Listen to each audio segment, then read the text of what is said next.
de unos con otros. Yo creo que va unido.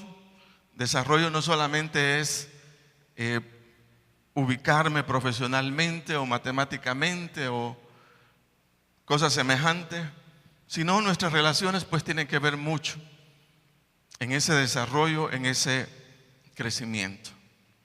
También expresar que en ese ámbito de relaciones existen personas que nos van a marcar, personas que van a influir sobre nosotros de una manera muy determinante, ya sea positiva o negativamente.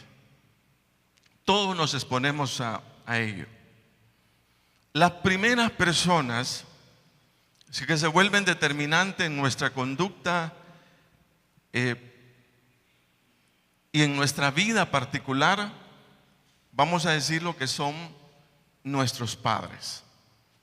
Ellos van a marcarnos, nuestros padres nos van a influenciar directa o indirectamente.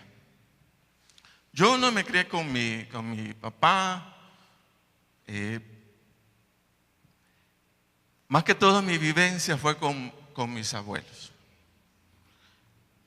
Y yo los recuerdo a ellos, mis abuelos, personas trabajadoras, personas responsables, muy responsables, personas comprometidas con el Evangelio. Yo recuerdo a mis abuelos todos los días. A mi abuelo le habían dado la llave del lugar donde se reunían ellos como iglesia. Y él era quien abría y él era quien cerraba. Él le habían delegado eso. Y como se reunían casi todos los días, entonces todos los días a eso de las 6 de la tarde, él ya iba para la iglesia. Y yo recuerdo todo eso. Yo recuerdo, y por eso digo que directa o indirectamente, hay personas influenciándonos, hay personas marcándonos en nuestra vida que van a dejar una huella. Van a dejar una huella con sus creencias, van a dejar una huella con sus actitudes, van a dejar una huella con los patrones de conducta. Y quiero decirles que muchos de esos patrones, de esas creencias, de esas actitudes, nos van a seguir para toda nuestra vida. Para toda nuestra vida, directa o indirectamente, somos influenciados por ellos. Y todo lo que recibimos lo vamos a llevar con nosotros. Luego son determinantes lo que aprendemos del resto de la familia, a lo mejor con los hermanos, con los tíos, a lo mejor con los amigos. También los profesores ejercen una influencia directa. Quizás los vecinos y muchas de las personas con las cuales nosotros lleguemos a relacionarnos. Conforme vamos creciendo, mantenemos una actitud dependiente sobre quienes nos marcan e influyen en nosotros. Pero quiero decirles que se da un fenómeno. Y es que conforme vamos creciendo y desarrollándonos, otras personas comienzan a depender de nosotros. Y el que venía siendo discípulo de otro, ahora resulta ser un maestro, un instructor de la vida de otras personas. Y eso sucede físicamente, lo podríamos relacionar con el hecho que nos casamos, comenzamos a tener hijos y ahora ya tenemos una responsabilidad. Ahora ya no solamente son nuestros padres influenciándonos, sino ahora nosotros nos convertimos en maestros de nuestros hijos. Entonces la vida transcurre, fíjese, de esa forma, de esa manera. Primero somos discípulos y luego vamos a ser maestros, fíjese, de quienes nos observan, de quienes dependen de nosotros. con quienes nos relacionamos y que de hecho pues están dependiendo de nuestra vida. Mire, entre tanto somos discípulos y seguimos a otros, la responsabilidad de lo que aprendemos en la vida recae solo sobre quien consideramos nuestro ejemplo o modelo de vida. Ellos son los responsables.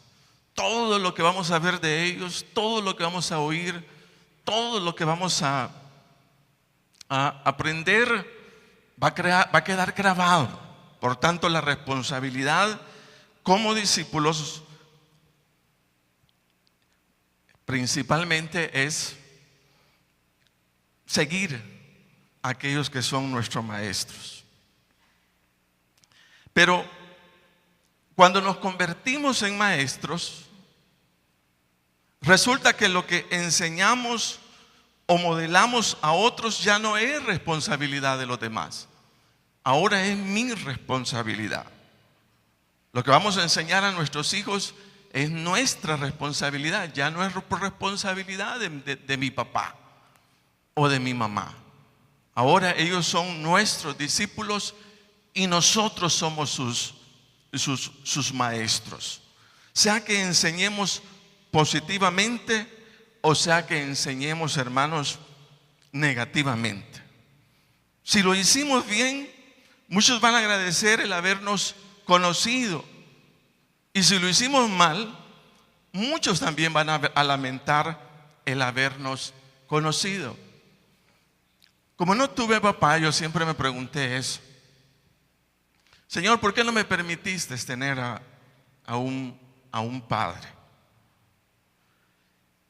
Y mi padre, entendí, no con información así tan directa, pero él falleció siendo un alcohólico. Entonces, un día vino esa reflexión a mi mente y capté y entendí por qué Dios no me permitió estar al lado de mi padre. Porque a lo mejor lo que hubiera aprendido de él no hubiera sido lo mejor. Entonces cuando capté eso, yo le di gracias al Señor por mis abuelos. Yo le di gracias, Señor, por la vida de ellos, que aunque no eran mis progenitores directos, pero sí me abrazaron en el seno de su casa, de su hogar, y de ellos pues decirles que conocí el Evangelio. Todavía tengo una vaga idea en mi mente, como los domingos a hecho de las 8:30, yo iba tomado de la mano de mi abuelo. Íbamos caminando ya a esa hora para la iglesia, para la congregación. Y eso lo hicieron ellos por muchos años, llevándome a escuchar la palabra del Señor. Entonces, lo que yo capto es que en un momento determinado, como maestros, nosotros nos convertimos en puentes. Cada uno de nosotros, fíjese bien, somos puentes de la nueva generación que viene conociendo el Evangelio del Señor. Entonces la pregunta es, o más bien entender que tenemos una gran responsabilidad, todos, fíjese, todos, de poder enseñar lo mejor, enseñar el temor de Dios a aquellos que nos están viendo, que nos están observando, y de esa manera pues impactar a las generaciones que vienen por delante. Y quiero decirles que lo mismo ocurre en la iglesia, lo mismo ocurre en la congregación. Cuando venimos al Evangelio y entramos y nos convertimos al Señor, entramos en el mundo de los hermanos. Que los hermanos aquí, que hoy voy a salir con los hermanos, que con ellos voy a almorzar, que mire que los hermanos me han invitado. Y comenzamos, ¿verdad?, con todo el vocabulario de hermanos y hermanos. estando en ese mundo de hermanos, de hecho vamos a comenzar a relacionarnos con algunos. Y vamos a comenzar a depender de aquellos que nos van a guiar, nos van a inducir y nos van a hacer crecer en nuestra vida de fe. Casi siempre encontramos a amigos, hacheros, internamente con los cuales vamos con nuestros problemas, con nuestras dificultades. Y de pronto ya tenemos padres, ya tenemos amigos, ya tenemos personas que nos están influenciando y que nos están guiando, fíjese, espiritualmente. Pero quiero decirle que de alguna manera sucede igual que en el mundo natural, que entramos a la iglesia dependiendo de otros, siendo discípulos de otros, pero en el momento menos pensado pasamos de discípulos a maestros.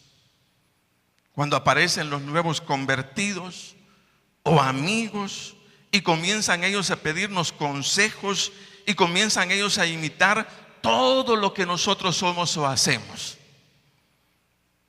Ahora, si nuestra vida en el Señor no es la más ejemplar, quiero decirles así con todo respeto, todas las mañas, los malos hábitos o los desvíos personales a lo mejor se han imitado por las personas que nos siguen.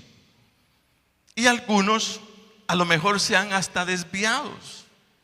Muchos por cuestiones de relación y amistad de los mismos hermanos que no están comprometidos totalmente en la iglesia, en lugar de sumarse para un mayor compromiso, terminan sacándolos de la iglesia. Y de hecho uno, mire, lo ve y lo observa. Cuando hay personas nuevas entrando y caen en manos de hermanos que uno dice no los van a enseñar bien, uno dice, ay, no puede ser que se topó con fulano, se topó con mengano. Yo recuerdo que muchas cosas que se recuerdan, pero yo recuerdo que unos hermanos, ellos entraron de buena fe, trabajando en el Señor y todo lo que uno puede aspirar de un creyente en la iglesia. Pero estos hermanos, a quienes él tomó como consejeros, tenían un lío, un problema, digámoslo así. Ellos todos los viernes estaban en el cine. Todos los viernes. El viernes era para ir al cine. Y de hecho, los discípulos lo aprendieron de esa forma. Lo aprendieron de esa manera. Y cuando se les presentaba la invitación a actividades dentro de la congregación, nunca estaban. Porque ellos tenían que ir al cine el día viernes. Bueno, y cosas semejantes. Entonces cuando uno mira personas nuevas entrando, pero relacionándose con personas a lo mejor no las más indicadas, entonces uno dice, no las van a comprometer, a lo mejor las van a desviar. De acá que existan expresiones, hermanos, en el mundo del inconverso, cuando dicen, es que para ser, dice, como fulano, mejor me quedo como estoy. Otros dicen, prefiero irme al infierno, no importa, pero para ser como fulano, mejor no soy nada. ¿Han escuchado ese tipo de expresión? ¿Sí? Ahora, toda esta reflexión está dirigida a un punto. Decir lo siguiente: siendo que en un momento determinado todos somos maestros, hermanos. Todos de alguna manera tenemos discípulos o personas que nos están observando y que nos están viendo, conociendo nuestra vida. Decir que el testimonio personal de todos aquellos que nos llamamos hijos de Dios o hermanos en Cristo es vital. Es muy importantísimo. Y es muy importantísimo precisamente por todos los que nos están observando.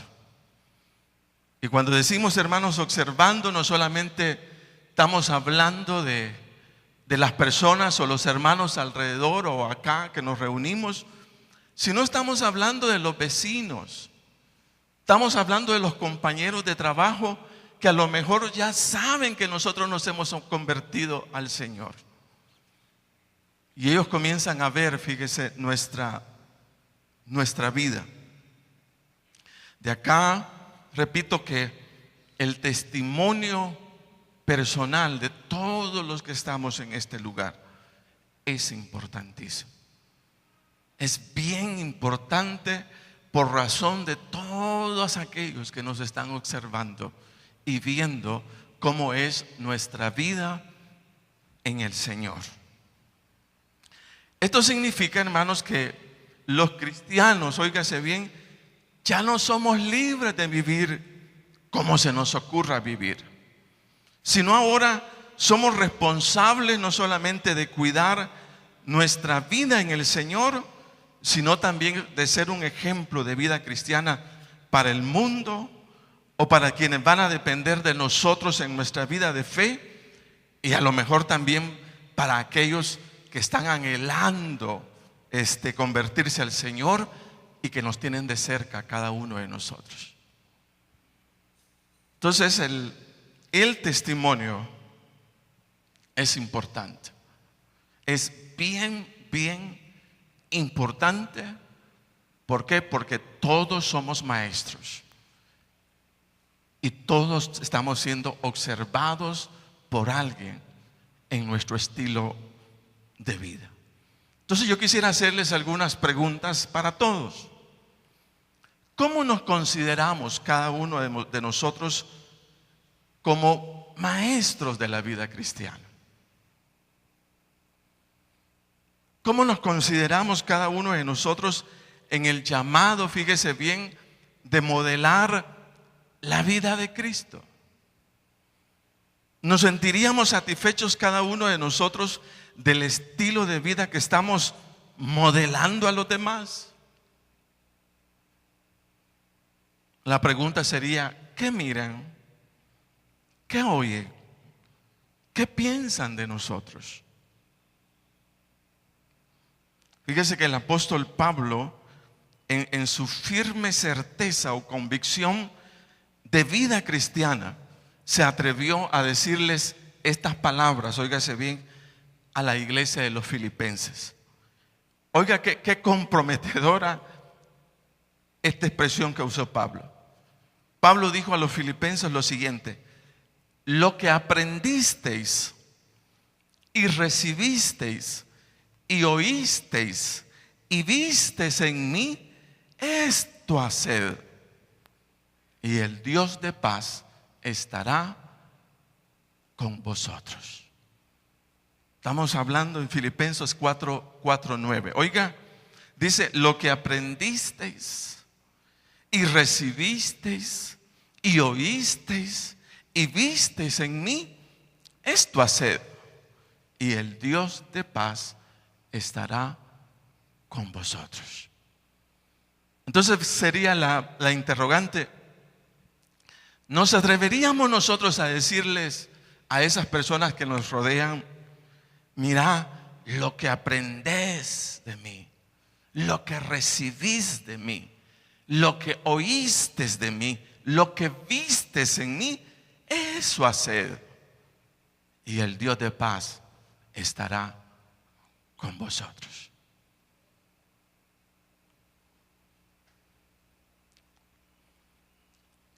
¿Qué dicen ustedes? Es bien comprometedor, ¿verdad?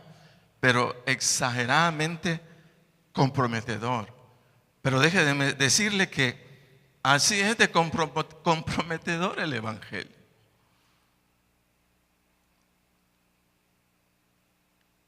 Porque somos maestros. No solo somos discípulos, Siempre hay personas viéndonos, observándonos, o a lo mejor personas hasta dependiendo de nosotros en su vida de fe, en su vida cristiana.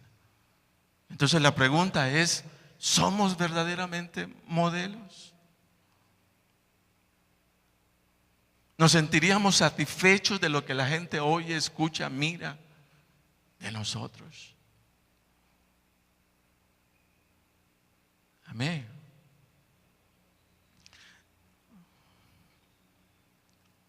Yo quisiera que no olvidáramos esta expresión.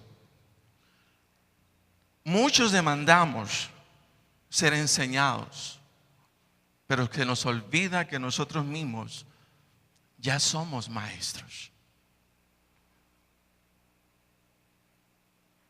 Y es nuestra responsabilidad modelar o trabajar, ¿verdad?, por modelar la vida cristiana.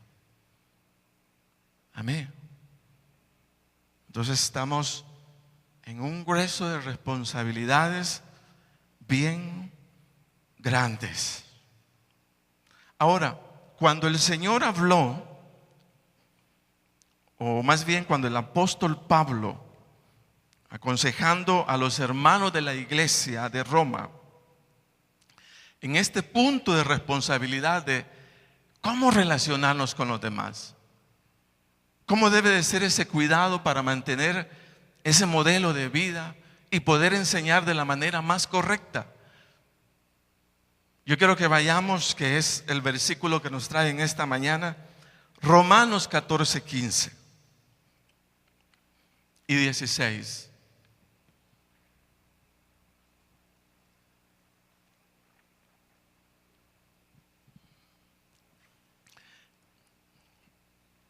En este punto de responsabilidad de unos con otros, Pablo habla lo siguiente y dice en Romanos 14, 15: pero si por causa de la comida tu hermano es contristado, y esa palabra contristado podría ser entristecido o desanimado, dice, ya no andas conforme al amor. No hagas que por la comida tuya se pierda aquel porque en Cristo murió. No sea pues vituperado. Esta palabra vituperado puede ser descalificado o puesto en duda vuestro bien.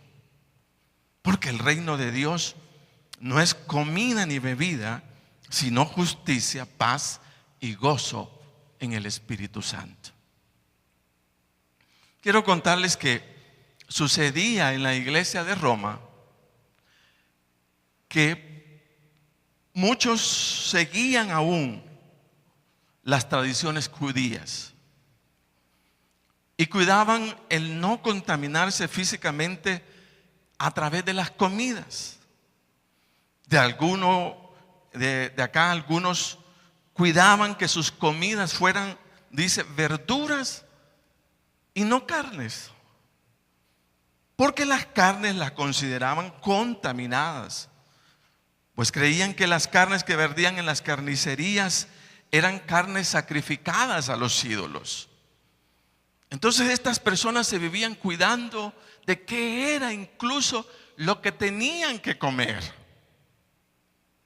Ahora, habían otros hermanos muy firmes en la fe en el Señor, y ellos no tenían problemas de comer cualquier cosa, pues su conciencia no los condenaba.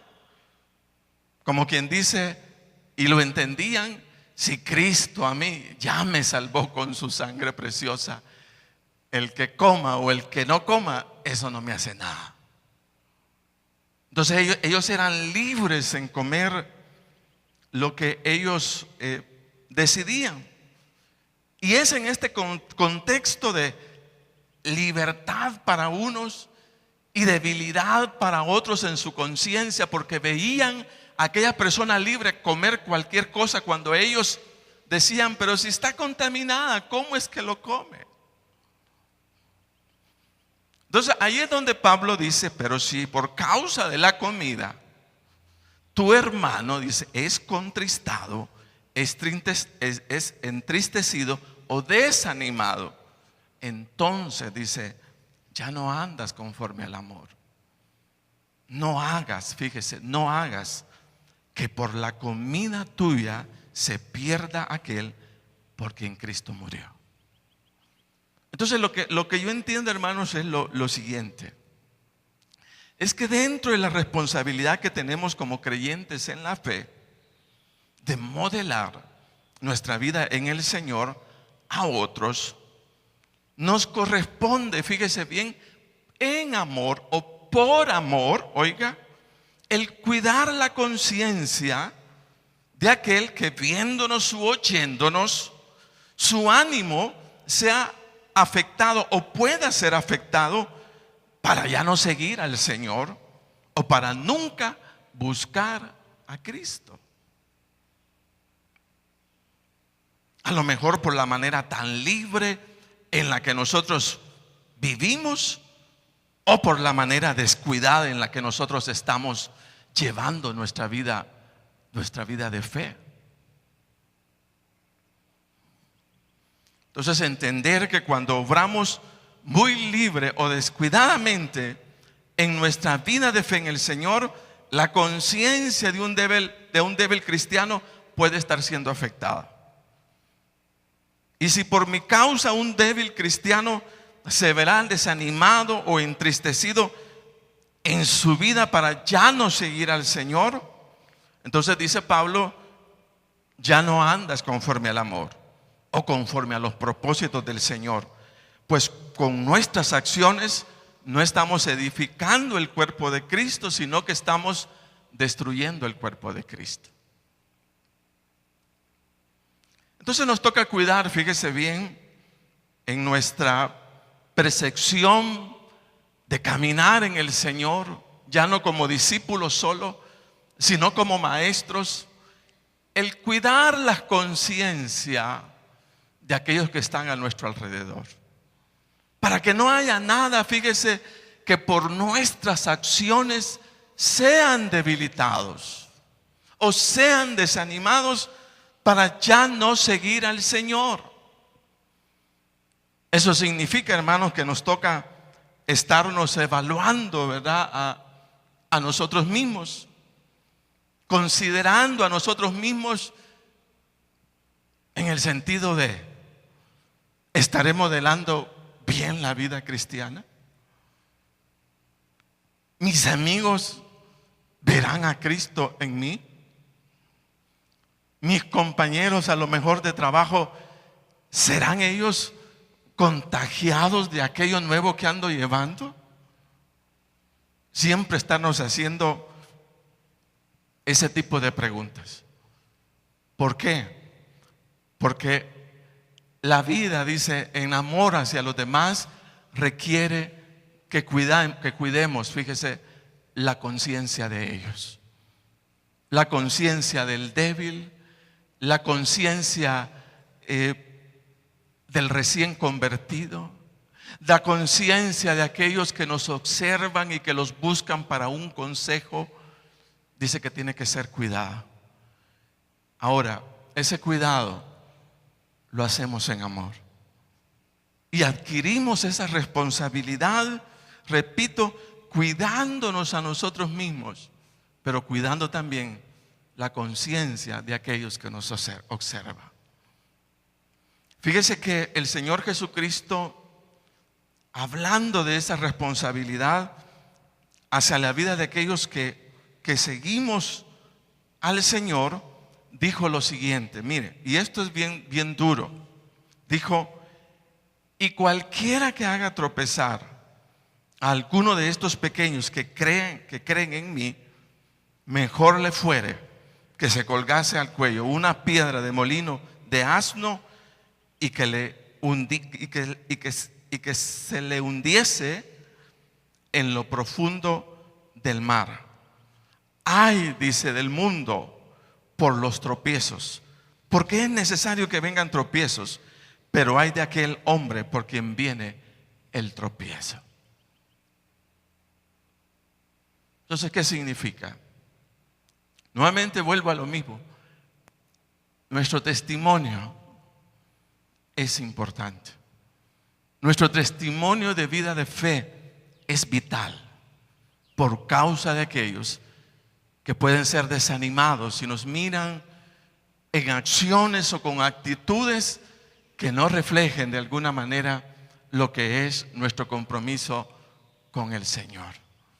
Y eso es precisamente lo que necesitamos. Necesitamos, digo, todos, siempre estarnos evaluando, siempre estarnos considerando. Pablo dijo una expresión mucho más determinante en este aspecto. Dice: y por el conocimiento tuyo se perderá el hermano débil, porque en Cristo murió.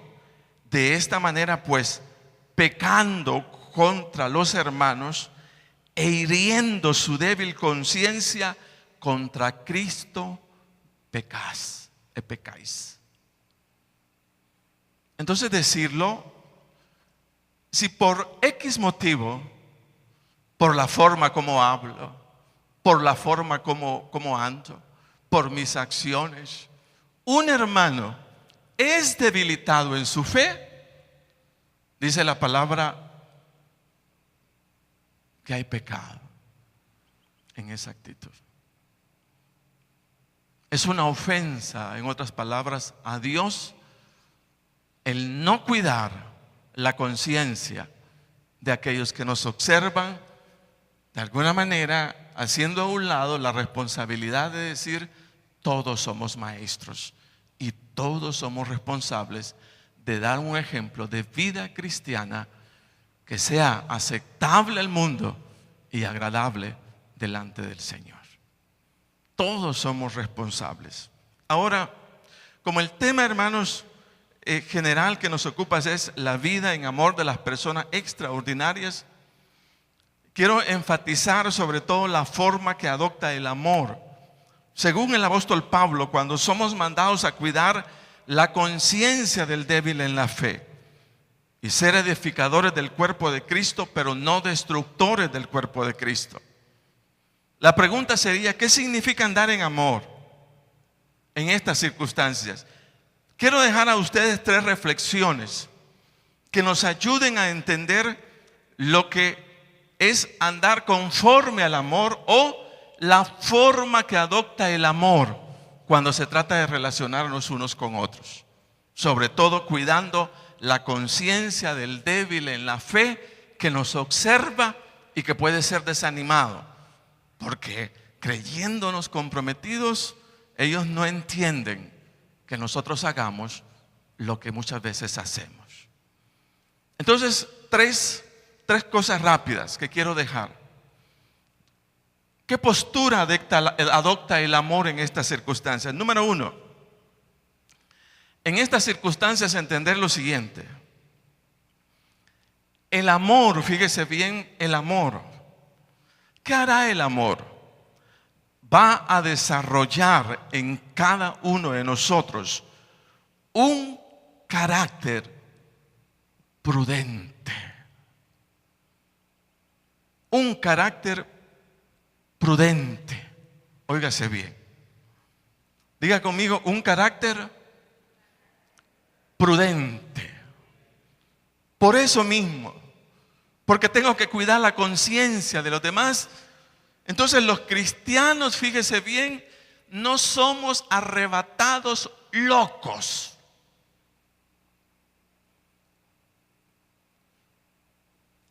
Los creyentes no somos arrebatados locos.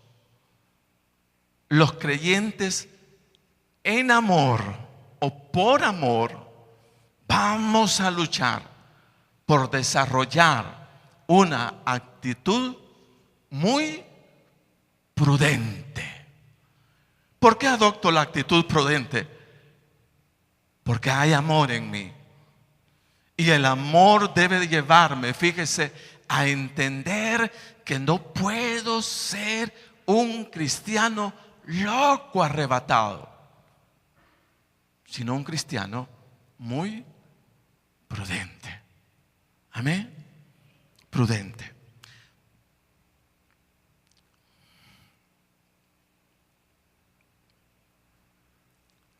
¿Qué es la prudencia? Dice que la prudencia es esa capacidad para discernir o distinguir lo que es bueno y malo, para seguirlo o huir de ello. Decir que el amor en los hermanos se desarrolla a través de la prudencia. ¿Por qué? Porque estamos influenciando. Porque estamos, hermanos, dejando una huella en la vida de los demás. Y como estamos cuidando sus vidas y sus corazones, ya no somos arrebatados. Ahora somos personas, fíjese bien, que a lo mejor antes de actuar pensamos en lo que vamos a hacer. Y el punto de la prudencia, hermanos, estriba en lo siguiente: en el hecho de pensar que no solamente vamos a desahogar una actitud, sino también vamos a crear consecuencias. La prudencia me hace pensar más en las consecuencias que en desahogar nuestras actitudes. Usted dice, bueno, algunos decimos, es que yo le quiero reclamar. Es que cuando nos juntemos yo le voy a decir todo lo que... Pero no sabe lo que va a desatar. No sabe lo que va a liberar de todo aquello. Entonces, ya no somos, repito, como creyentes en la fe, personas arrebatadas, que nos dejamos ir por la ira, que nos dejamos ir por el enojo.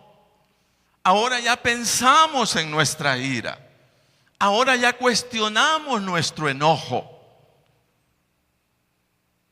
Ahora ya tenemos conciencia. Fíjese bien que yo puedo decir todo lo que quiera, pero si la conciencia de aquel que me escucha es débil y por lo que le dije es desanimado para ya no continuar en la fe, estoy en un grave problema. Estoy en una grave dificultad. Por eso aquellos que somos líderes dentro de las redes, tenemos que ser bien cautelosos en la comunicación, en el hablar.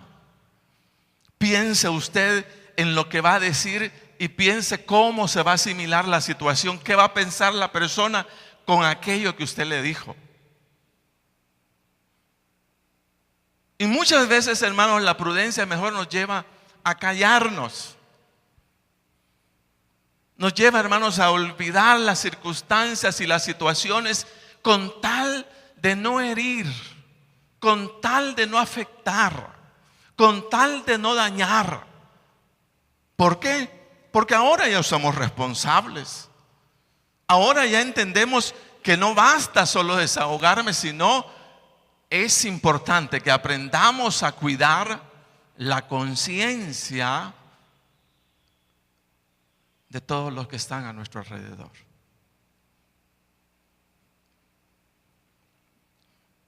Amén. Eso es algo que lo necesitamos, fíjese bien, y necesitamos recordárnoslo todos los días. Todos los días. Es cierto, a lo mejor usted tiene toda la razón,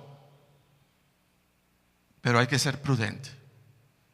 Y la prudencia mide las consecuencias. Por eso es prudencia. Es cierto, lo voy a hacer, pero va a desencadenar todas estas situaciones. Entonces dice, por amor, no lo hagas. Por amor, cuida la conciencia de tu hermano. Por amor, no lo digas. Cállate. Amén. Mire, hay un grave problema, una grave dificultad en las casas con los hijos, por el hecho de que nosotros nos sentimos con derecho a decirle todo lo que querramos. A nosotros se nos olvida que los primeros discípulos que nosotros tenemos más cerca son nuestros hijos. Porque ellos nos están observando todos los días. Pero hay veces olvidamos que somos nosotros, fíjese, los que tenemos que ser maestros para ellos en la vida de fe. Y abusamos de la autoridad.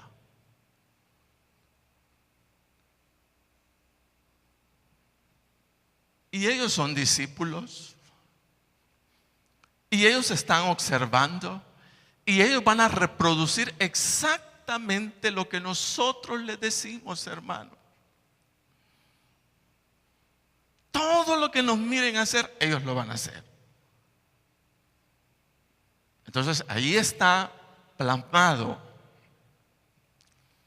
así con toda la seriedad, la responsabilidad que tenemos. Porque si a lo mejor nuestros hijos, fíjese, no llegaran a seguir a Jesús por causa nuestra, tenemos un gran lío, tenemos una gran dificultad. Y es que en el puente que hicimos, nosotros no hicimos un buen camino. No les hicimos un buen camino y ellos no aprendieron la obediencia a Dios, sino que están resentidos con el evangelio, están resentidos con sus padres, están resentidos con todo lo que se llama Jesús. No fuimos buenos puentes. Se trata de que seamos buenos puentes. Y que cuando tengamos nuestros hijos, fíjese bien, o aquellas personas que están cercanas, nosotros asumamos la responsabilidad de decir para nosotros mismos: yo sí les voy a enseñar el buen camino. Y si que ellos van a ver algo de mí, que sea el Señor. Entonces nos toca, hermanos, estar cambiando. Nos toca estar reflexionando y nos toca estar diciendo, en momentos, así en buen salvadoreño, la regué. Le grité a mi hijo, le dije de la forma incorrecta, no fui prudente, no pensé, no vi las consecuencias. Lo hacemos. No somos de los que dicen: a mí me vale, a mí me importa, y que no es mi hijo, pues. No hacemos eso. Sino entendemos que son discípulos y nosotros somos maestros del evangelio para ellos. Y nuestra responsabilidad es modelarles a Cristo Jesús. Modelarles al Señor. Amén. Entonces modelarles. Entonces nos toca, hermanos, arrodillarnos y: ay, Dios, hablé mal. No debí regañarlo de esa forma, no debí triturarlo de esa manera, no debí haberle dicho ese tipo de palabras, no debí haber hecho aquí. Una hermana me contaba con mucha satisfacción en esos días cosas semejantes. Pero él estaba contento y dice: me estoy llevando bien con mis hijos. Pero así era su testimonio, plus testimonio para él. Me estoy llevando súper bien con ellos. Digo, qué cosa más bonita, ¿verdad? Qué cosa más bonita. Entonces, una de las palabras que desearía lleváramos en nuestra mente es: en las relaciones vas a tener que usar de prudencia. Amén. De prudencia. Número 2. Entonces decir que el amor, ¿cómo es el amor? El amor es solo un sentimiento. No, el amor se va a desarrollar con prudencia. Debo aprender prudencia para llevar una relación de amor. Si no, la imprudencia va a destruir mi relación con los demás. Entonces, número 2, el amor se desarrolla, oígase bien, con el tono amable y sincero con el cual debemos aprender a comunicarnos con los demás. El amor tiene que llevarme, hermanos, a evaluar incluso hasta mi tono de comunicación.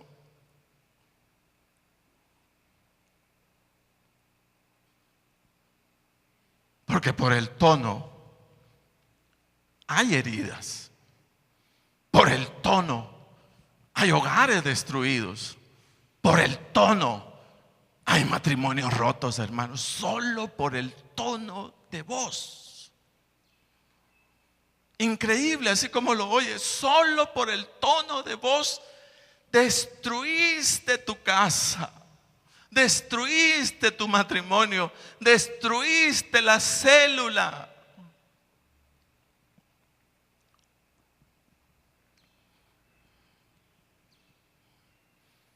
Y yo sé que no es esa la intención. Oiga lo que dice la palabra. Colosenses 4:6 dice: sea vuestra palabra, oiga, siempre con gracia. No dice cuando te convenga. Dice, oiga, siempre, siempre, siempre, siempre con gracia. Sazonada con sal. Como quien dice, debe llevar esos toquecitos, ¿verdad? Ricos que nosotros le damos a la comida, sazonada con sal. Y oiga lo que dice: para que sepáis cómo debéis responder a cada uno. A cada uno. Me gusta cómo lo dice la palabra de Dios para todos. Dice: sean siempre amables sean siempre amables e inteligentes al hablar. Así tendrán buena respuesta para cada pregunta que les hagan. Mire usted. Véase, sean siempre amables e inteligentes al hablar.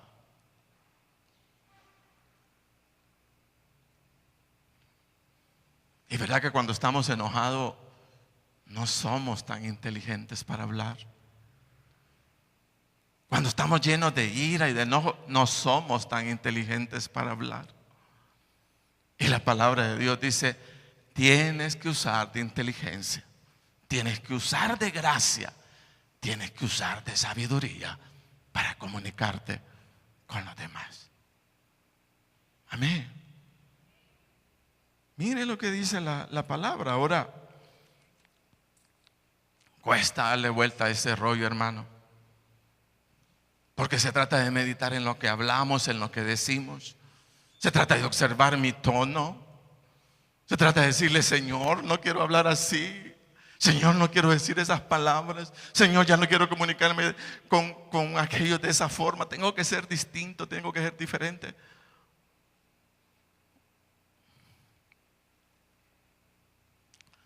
Luego a Tito le dice lo siguiente: que a nadie difamen, mire, denigren o ultrajen, no lo hagan.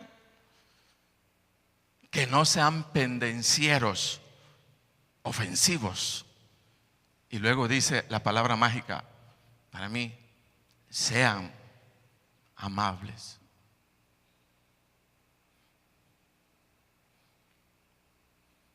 Sean amables.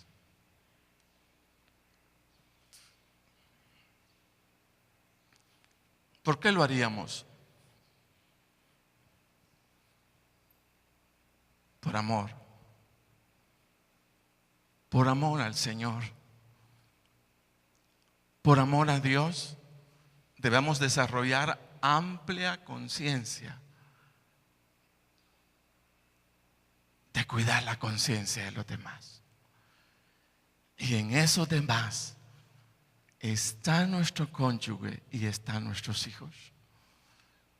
No podemos tratarlos fuera del ámbito del amor. Hay que tratarlos con amor.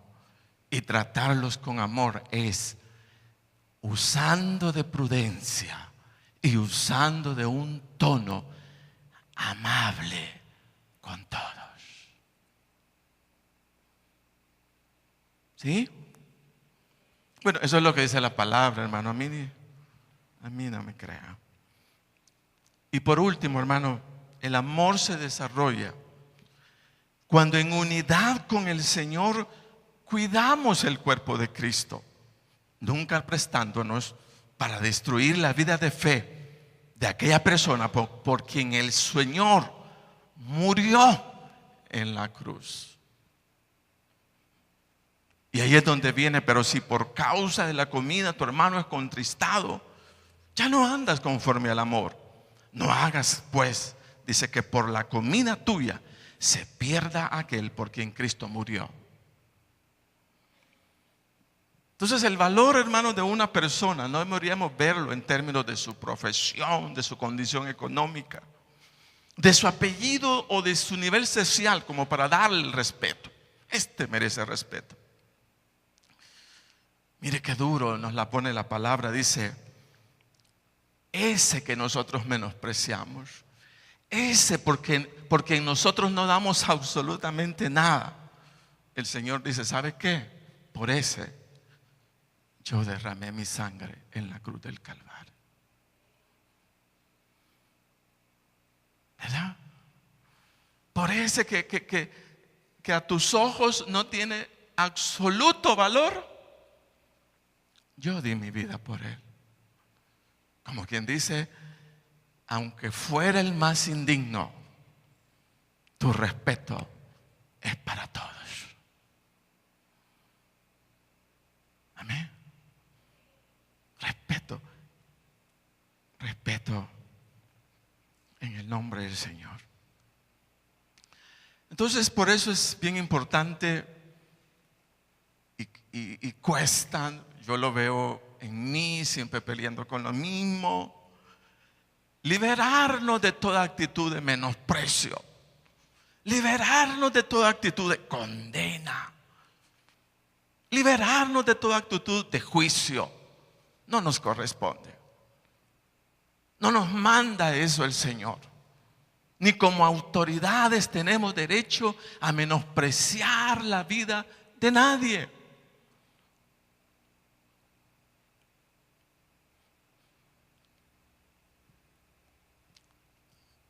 He tenido la oportunidad de sentarme con el pastor Jorge en situaciones duras, difíciles, en donde he escuchado a un hombre tratando las cosas más duras, pero con una amabilidad exagerada. Así como lo oye. No se trata de hacerse loco, ¿verdad?, en las situaciones, sino de hablarlas, pero de hablarlas en amor. Y de hablarlas en amor porque toda persona es digna de que se la trate de manera amable y de manera sincera. Mire, en reuniones no es conveniente, fíjese bien, decir una cosa a unos para que le entiendan quienes realmente queremos que le entiendan. Usamos de esa actitud. Y yo veo al enemigo moverse de la manera tan libre cuando hacemos eso. Cuando podemos sentarnos con las personas y hablar y decir: fíjate que esto es así, es así. Si es que no queremos olvidar, pues, porque lo mejor es olvidarla de alguna manera, seguir adelante en el nombre de Jesús, pero no golpearnos, pero no afectarnos. Oiga lo que dijo el apóstol Juan: hermanos míos, no os extrañéis si el mundo os aborrece. Nosotros sabemos que hemos pasado de muerte a vida. Oiga bien, ¿en qué conocemos que hemos pasado de muerte a vida? Dice: en que amamos a los hermanos. El que no ama a su hermano permanece en muerte. Todo aquel que aborrece a su hermano es homicida. Y sabéis que ningún homicida tiene vida eterna permanente en él. En esto hemos conocido el amor, en que Él puso su vida por nosotros. También nosotros debemos poner nuestra vida por los hermanos. Por eso llamé a esta prédica: el amor no va a provocar tristezas nunca, porque el amor es prudente, porque el amor cuida su tono y porque el amor estima a los hermanos, porque en Cristo murió en la cruz del Calvario. Amén. Ahora nos toca trabajar. Ay, Dios, qué trabajo constante, ¿verdad? Porque de alguna manera no lo vemos, no lo observamos y nos descuidamos. Y debemos de, fíjese bien, de trabajar, miren, mucho en amabilidad. Trabajemos en amabilidad, trabajemos en amabilidad, trabajemos en amabilidad, trabajemos en nuestro buen tono, trabajemos en nuestro buen tono, trabajemos en nuestro buen tono, máxime con nuestros hijos. Y trabajemos, como quien dice, así con absoluta inteligencia, en la prudencia. ¿Por qué lo hacemos? Pablo dice: en amor, por amor, por amor cambiamos nuestras actitudes. Amén. Póngase de pie.